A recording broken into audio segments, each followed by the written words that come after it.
एक सबसे most favourite question होता है ग्राफिक्स कार्ड जीपीयू। ये आजकल की जो गेमर्स हैं ये उनकी एक बेसिक नीड है, जो आजकल के डेवलपर्स हैं उसकी भी बेसिक नीड है, जो आजकल के डिज़ाइनर हैं ये भी उनकी बेसिक नीड है। तो आज हम ग्राफिक कार्ड के बारे में बात करेंगे जी। ये graphic card in terms GPU graphic processing unit, आपका जो ग्राफिक्स का जितनी भी ग्राफिक्स की जो प्रोसेसिंग होती है वो उसके लिए उन्होंने एक अलग से जीपीयू यानी कि प्रोसेसिंग यूनिट है, इसको हम ग्राफिक कार्ड बोलते हैं। इसमें आपकी जीबीज़ भी होती हैं और जीबीज़ इसकी 1 GB से लेके तो आपका अभी राइट नाउ 48 GB तक का कार्ड आ चुका हुआ है। और सेकंड इसकी डिफरेंशिएशन होती है इसकी वी रैम के ऊपर। जैसे कि हम पहले भी बात कर रहे थे कि जो आपकी सीपीयू की मेमोरी है वो DDR1 से लेके DDR5 तक आ चुकी हुई है। इसमें आपकी मेमोरी DDR1 से लेके DDR6 और 6X तक आ चुकी हुई है। इंटरनल आर्किटेक्चर किस किस बेस पर डिज़ाइन हुआ हुआ है उसी हिसाब से फिर ये डिफरेंशिएट होता है।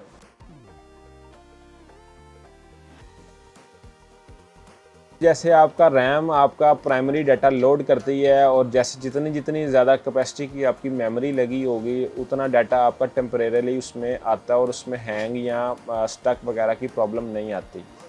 इसी तरीके से अगर आपकी ग्राफिक कार्ड की जो मेमोरी जितनी ज़्यादा होती जाएगी उसमें आपका ग्राफिक्स का जो डाटा लोड हो रहा है उसमें आपका ग्लिच या स्टक वगैरह की प्रॉब्लम नहीं आएगी। जितना ज़्यादा ग्राफिक कार्ड बड़ा होगा, जीबीज़ में बड़ा होगा, वो आपका जो ग्राफिक कार्ड की जो प्रोसेसिंग है वो उतनी इजीली वो स्मूथली वो डन कर देगा इसको। ये 2 यूनिट के साथ मिलके आपका ग्राफिक कार्ड बनता है। उसमें आपका जीपीयू का मेन प्रोसेसिंग यूनिट होता है जिसको आप GPU in term of CPU, और इसी तरीके से वो जीपीयू में भी आता है और उसके साथ भी उसकी कोऑर्डिनेशन में उसकी रैम भी लगी होती है। जैसे सीपीयू में आपकी प्रोसेसर की कोऑर्डिनेशन के साथ रैम लगी होती है, इसी तरीके से जीपीयू में भी उसके जो प्रोसेसिंग यूनिट के साथ वो भी रैम लगी होती है और उसकी रैम में फ़र्क होता है।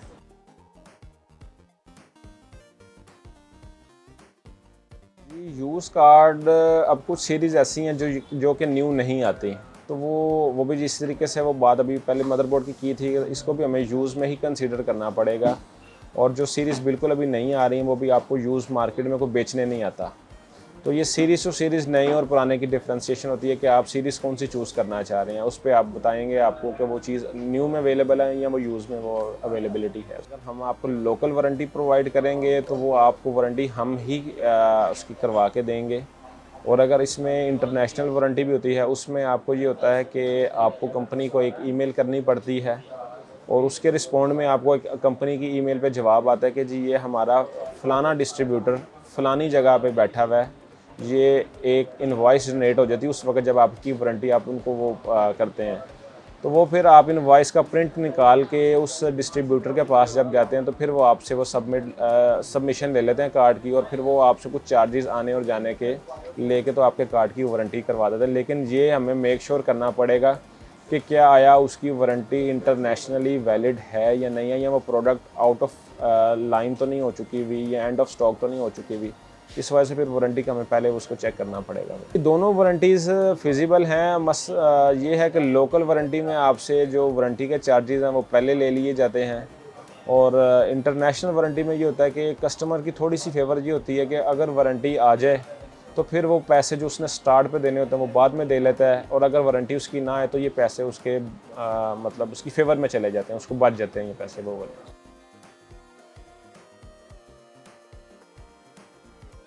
जी, इसमें हम किसी को फर्स्ट और किसी को सेकंड नहीं कह सकते। हर कार्ड अपनी यानी कि वो नौइयत का अच्छा बनाता है। MSI भी टॉप रेटेड है और ASUS भी टॉप रेटेड है, गीगाबाइट भी टॉप रेटेड है। मतलब इनमें आप किसी को फर्स्ट सेकंड थर्ड की पोजीशन पे आप नहीं रख सकते। ये अब एक से बढ़कर एक कार्ड बनाते हैं ये।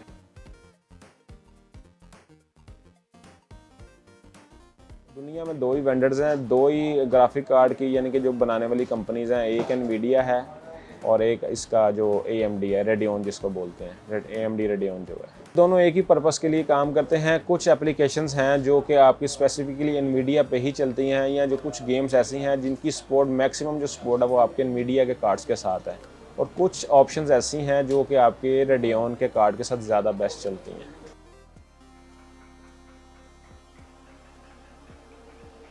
अगर कोई डिज़ाइनर है या डेवलपर है तो उसके लिए एक एनवीडिया की स्पेशल टर्म आती है क्वाड्रो सीरीज़ या टेस्ला सीरीज़ या ग्रिड सीरीज़। तो ये उसमें फिर वो अगर को स्पेसिफिकली कोई ऐसी कोई चीज़ इस्तेमाल करना चाहता है तो डेवलपर या डिज़ाइनर ना वो फिर टेस्ला क्वाड्रो ग्रिड वगैरह के कार्ड एनवीडिया में यूज़ कर सकता है। वो अभी एनवीडिया में एक नई टर्म आई है RTX, ये रे ट्रेसिंग की ऑप्शन है। इसमें आपके जो ग्राफिक्स की जो डिटेल है ना वो ज़्यादा डेप्थ में खुलती है। वो गेमर भी इस्तेमाल करता है इस ऑप्शन को, आपका डेवलपर भी इस्तेमाल करता है, आपका डिज़ाइनिंग वाला भी इस्तेमाल करता है। और इस ऑप्शन से आपकी जितनी भी विजिबिलिटी वो ज़्यादा से ज़्यादा हो जाती है, इसमें ना ग्राफिक्स की विजिबिलिटी अच्छी हो जाती है।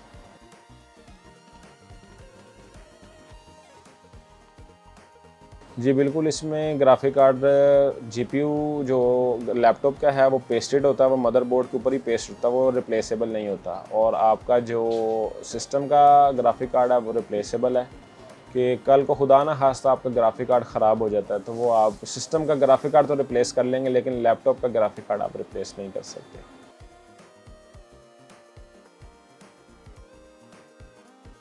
1 GB का जो बेसिक कार्ड है वो 1000 रुपये का है। और राइट नाउ 48 GB की अवेलेबिलिटी चूँकि रेयरली पाकिस्तान में नहीं है, तो वो अगर कहीं से मिलेगा भी तो वो तकरीबन 7.5 लाख रुपए का मिलेगा। जो मेरे पास अवेलेबिलिटी है वो RTX 3090 की है, जो 24 GB का कार्ड है वो आपको 375 में मिल जाएगा। आपकी कंप्यूटर के जितने भी कंपोनेंट्स हैं वो सारे के सारे डॉलर से रिलेटेड होते हैं। जैसे जैसे डॉलर की प्राइस प्लस माइनस होगी उसी तरीके से आपकी कंप्यूटर कंपोनेंट्स की प्राइस भी प्लस माइनस होगी। इसी के साथ साथ हमारे तमाम सोशल मीडिया हैंडल्स को लाइक करें, सब्सक्राइब करें, कमेंट करें और साथ ही साथ नोटिफिकेशन बेल को भी क्लिक करें ताकि आगे आने वाली वीडियोस आप तक पहले पहुंच सकें। मिलते हैं अगली वीडियो में। अल्लाह हाफिज़।